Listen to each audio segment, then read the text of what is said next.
Hi, Ramin and Amir. Thank you so much for being here to talk a little bit to our students about the concert that you're going to be performing and our National Endowment for the Arts project. It's super exciting. So maybe if you could, introduce yourselves and tell us just a little bit about your life in music, where you're from. Yeah, glad to be here. Looking forward to spending some time with you. I was born in Iran, Tehran. My father was a violinist slash composer. I heard the Persian tuned piano for the first time, music of Mahjoubi. That was kind of, I was stunned the first time actually. I said, this can't be piano. So that led to trying to change the tuning on my own, the piano that we had, this old upright piano, and every time a piano technician would visit to tune the piano, I would be watching their tools and asking all these questions. I ended up becoming a piano technician as a result, and the love for Persian tuned piano continued. And then we immigrated to the U.S. I'm living in the San Francisco Bay Area now.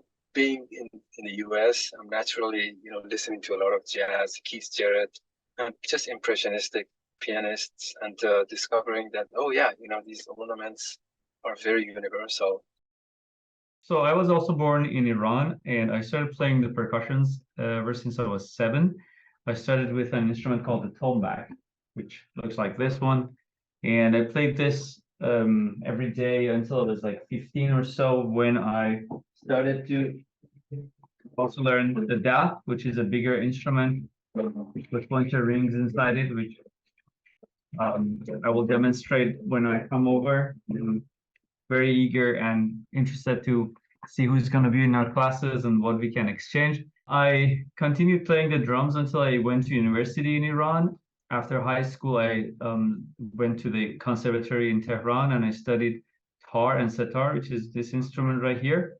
And setar would be this smaller ones, for 3 years. And then I moved to United States, went to UC Santa Cruz and studied classical composition. I've been just full-time teaching music, composing, performing, recording, and expanding my knowledge about world percussions and about music production ever since. Everything can be your teacher. Like a bird singing can be your teacher. You close a door or you drop something on the floor, and the way it trembles, it can actually give you a rhythm. It could be a new rhythm. So everything in life could be your teacher.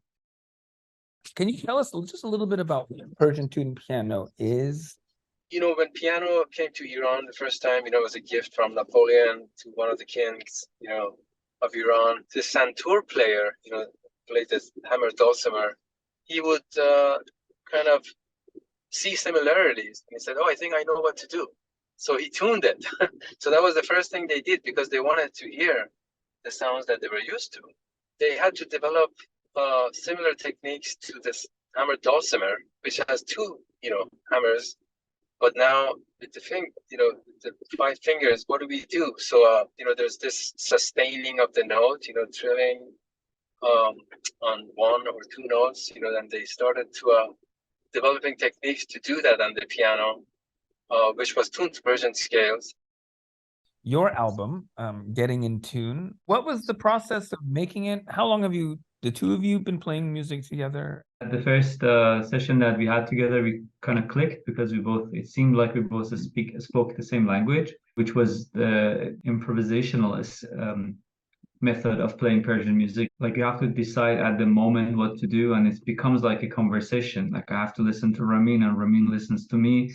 So some of his phrases come from the phrases that I play, and vice versa. So it was a lot of it was just like click, click, click. We wouldn't even talk about it. We wouldn't even talk about what meter we are going to play. Improvisation is really where it is for me. I like the challenge of not knowing what I'm going to do. That process of quickly coming up with something that's going to give me the confidence that, oh yeah, I got an idea right there at that moment. I think that's key. Overthinking it, second thoughts, different. It's going to be different.